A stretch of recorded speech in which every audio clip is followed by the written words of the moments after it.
Hi, Caleb from Brownells here, and today I'm joined by Jared from Guns and Gadgets. Jared, thanks for coming out. What's up, buddy? It's a pleasure to be here. All right, man. So we're going to be building a bolt-action rifle today, and we're basing it on an Aero Solus Action. But tell us what else is going on.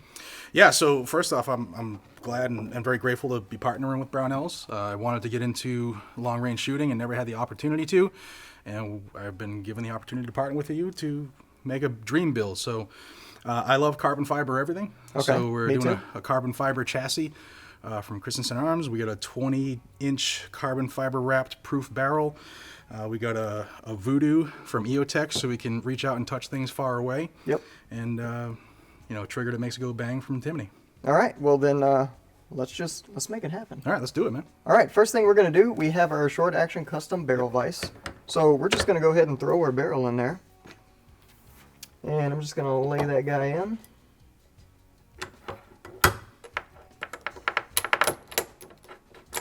And I'm going to let you tighten that down. I'm going to get our headspace gauges ready too.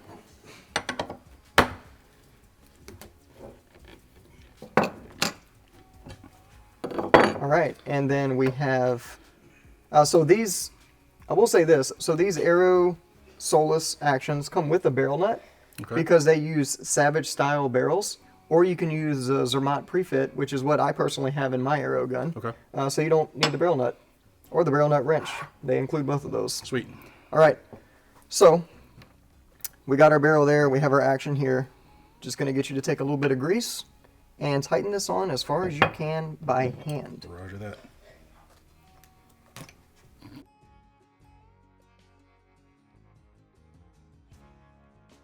All right, so now that you got that hand tight, take the Aero action wrench, stick it in there and rotate. You'll feel the, lugs are locked in. All right, so now we just need to tighten it. Okay. And so we'll torque that down. Here you go, sir. All righty, thank you. And now at this point, you can take that action wrench out of there. Okay. We'll just verify headspace. All right, so we got a go gauge, we got a no-go gauge, then we have this little ball in here, not edible. Not with that kind of attitude. But delicious. It's good. Don't eat it though. All right. They won't send you more if. Oh, it's a one and done. Yeah. Anywho, here's a go gauge, All right. and that just stick that into the chamber.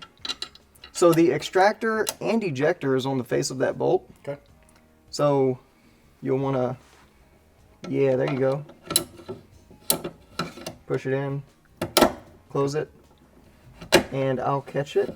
All right, it didn't get around the ejector, but that's okay because that was the go gauge and it closed.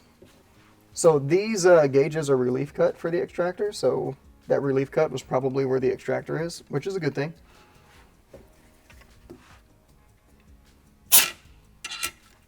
Movie magic. Yeah, got that out of there. Now we're going to use a no-go gauge, and you should not be able to close the bolts. Yep, does not close. All right, perfect. Now that we know our headspace is good, what we shall do is install the trigger. And we can do it just like that. Just take that bolt out of there.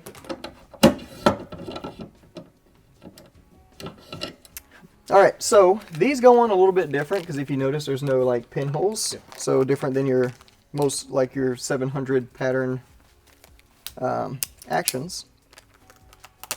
But these are still pretty interesting.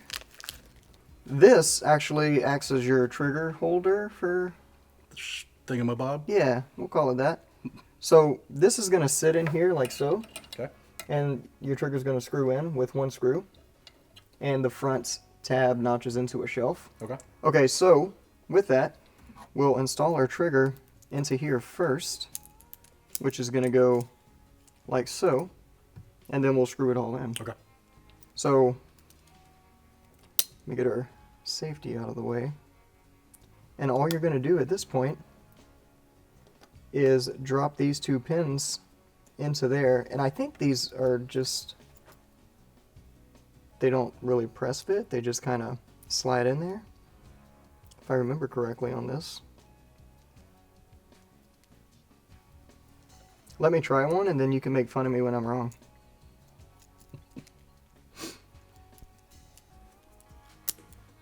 There you go. Yeah. And then the pins can't fall out because they're in the receiver. Okay. So you just have to look at it sternly. Yeah, you look at it. You look at me.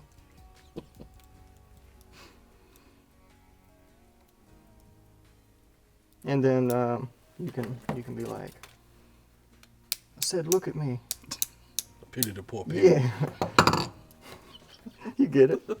And then I'm gonna hand you that, All right, buddy. and you can just drop it in. And then there's your screw. There's your thing. And ooh, wait, there's more. We can use a little bit of thread locker on that screw. I'm gonna put a little bit on the table.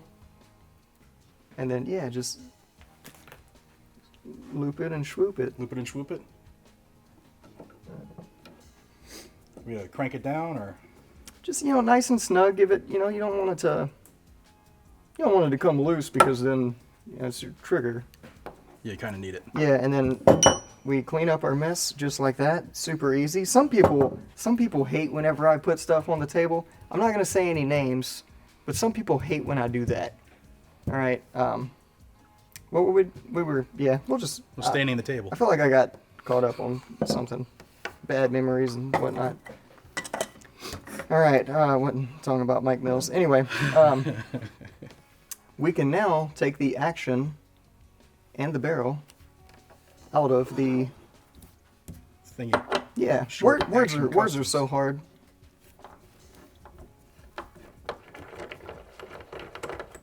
English is hard. Guns are easy. That's not true. Oh man, guns are super hard. All right. Cool. All right, well that's it. We're all done. We Done. built Let's a go to the bolt- range. We built a yeah. This would be super awkward to shoot this way. All right, so now we have the chassis here. So I'm gonna set that aside. You can actually go ahead and throw the bolt back in there. Okay. And I'll start taking this apart and getting it ready for you to put back together.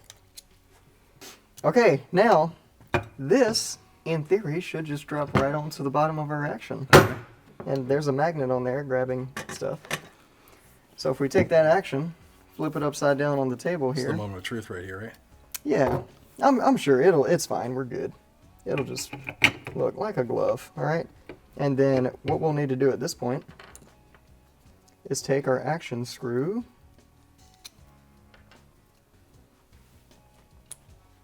I wasn't worried for a minute. Okay. That's the wrong size, so we're not going to use that one.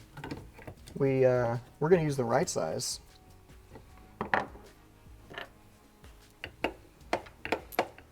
Which is this one. And I'm going to get it like started just like that. Now if you notice, there's a little bit of front and rear play. We want to push it forward so that the recoil lug is fully engaged. Okay. And then also, we'll actually go ahead. Yep. Drop the rear screw in there.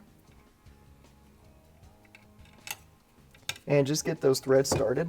Okay.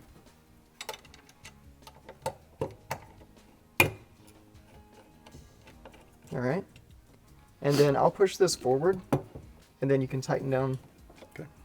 Good. Yep, tighten it down. All right. And then snug up that rear one, and then I'll grab the torque wrench.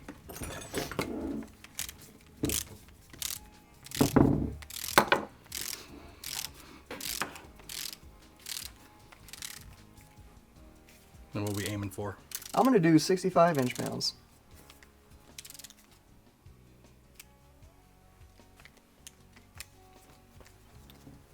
Swap these out, and then just do the front one first, then the rear.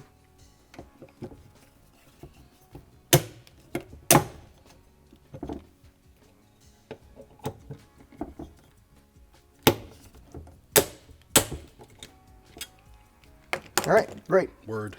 Now we can take this guy here. That'll just drop into place and slide back. And here's your bits Was that the longer screw? the longer screw, correct.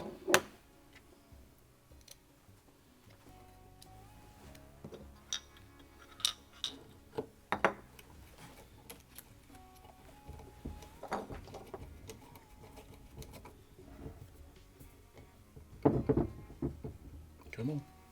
All right, and then you'll want to swap bits with that one. And this screws in just like an AR grip because it is. You can change that out to whatever your favorite AR grip is.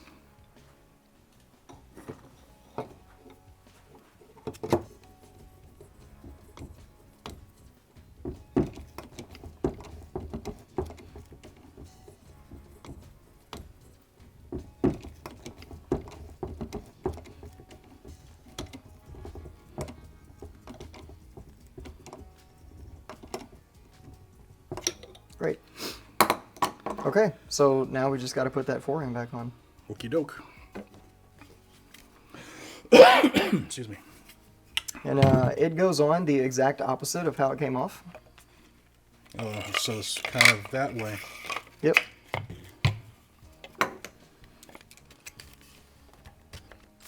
Cool. All right. There you go. There's your screws.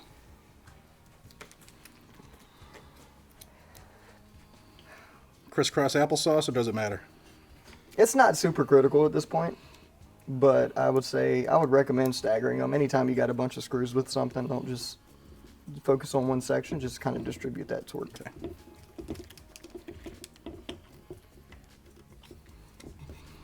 Okay. All right, so we can actually go ahead and throw on our Arca rail. I mean, we don't even have to put the muzzle brake on yet. We can do that next, but since we already got it here on the table upside down, okay, we can just pull off this pick rail, and I'll start getting this Arca staged. Are we as lucky as that's the same size? No. One up. Here, you take that, and okay, I'll take this, and we'll just trade.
Alright, so we got the Arca with the M-lock here. Okay. And that'll go, it depends on where you want to have your bipod, or and also if you plan on shooting off a tripod. That is a good question. Because if you plan on shooting off a tripod at any point, then I would recommend putting it further back. Okay. And with this long of an Arca, you can still put your bipod in the front, and it'd still be, decent. So it's completely up to you, and you can always move it. I'll probably be bipod more than tripod. All right. So I'll go towards the front-ish. Sounds good.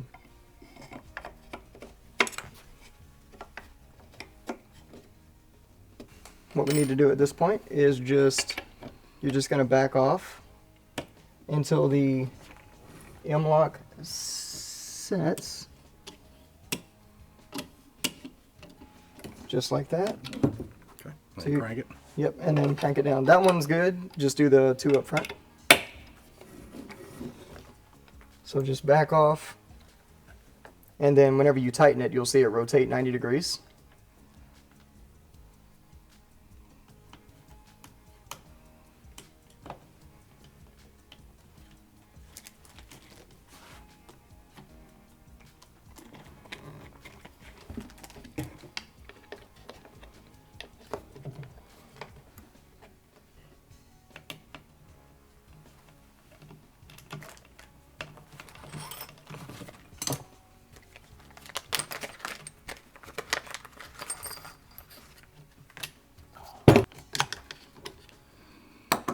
Like a glove. All right, perfect. So this Arca rail also comes with stop screws. Okay. So these go in the back and the front. So if you have your bipod on there and you want to slide it back and forth without sliding it all the way off, Okay. that's what these are for. I personally don't use them. It's personal preference, but just know that's what those are for. Alrighty. And with that being said, we'll just actually throw the bipod on.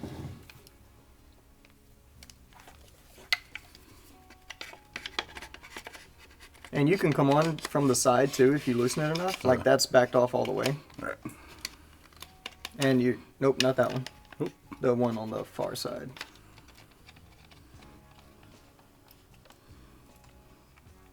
Okay. Alright. And that will sit just like so. Okay, so what we'll do at this point, I'll close this, then I will move this way. We're going to grab the chassis in the vise. Alright, now we're going to put the muzzle device on. So, we're using Area 419. So we have this here. This will mount to the muzzle device. And then you can also get the adapter for your suppressor. Yep. So this comes right off and your suppressor threads onto this. Okay. So what we'll do is just take this and I'll get you to thread that on nice and tight.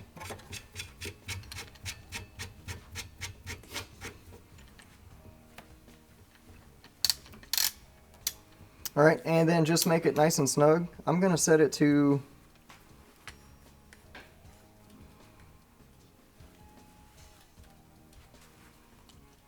30 foot-pounds and just have you tighten it down. And we don't need to put any thread lock or anything on there because that muzzle device and the suppressor mount both use opposite hand threads, left hand threads, Okay. so that whenever you're loosening your muzzle device, it's actually tightening against those threads. Okay. All right, and then you have a cool little 6.5 on there. That's just going to face up. And then you're just going to position this and then lefty tighty, right? And then just line it up and then hand tighten it. Okay.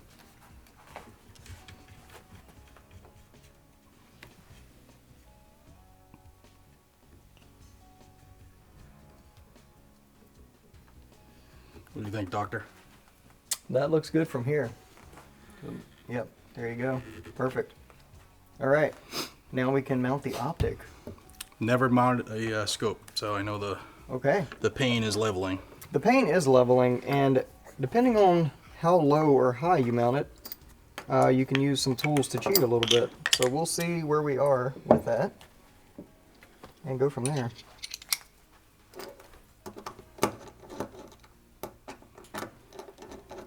All right, so the first thing we need to really determine is where this scope's going to go on the action.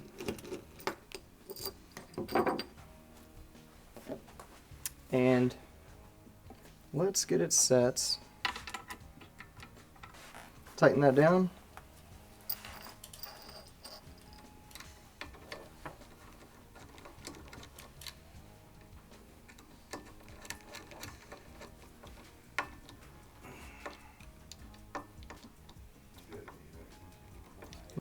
All right, and that's all there is to it. You have a sweet carbon fibered out bolt gun and 6.5 Creedmoor. Yeah, man. Thank you for your help. I can't wait to see how far I can stretch this thing out. It's awesome. Yeah, same here, man, and I can't wait to see what you do with it. So if you have any questions, comments, if you need help with anything for any reason ever, leave us a comment down below or feel free, as always, to give us a call on the tech line. We'll be happy to help you out. Thanks for joining us, and we'll see you next time. Like and subscribe.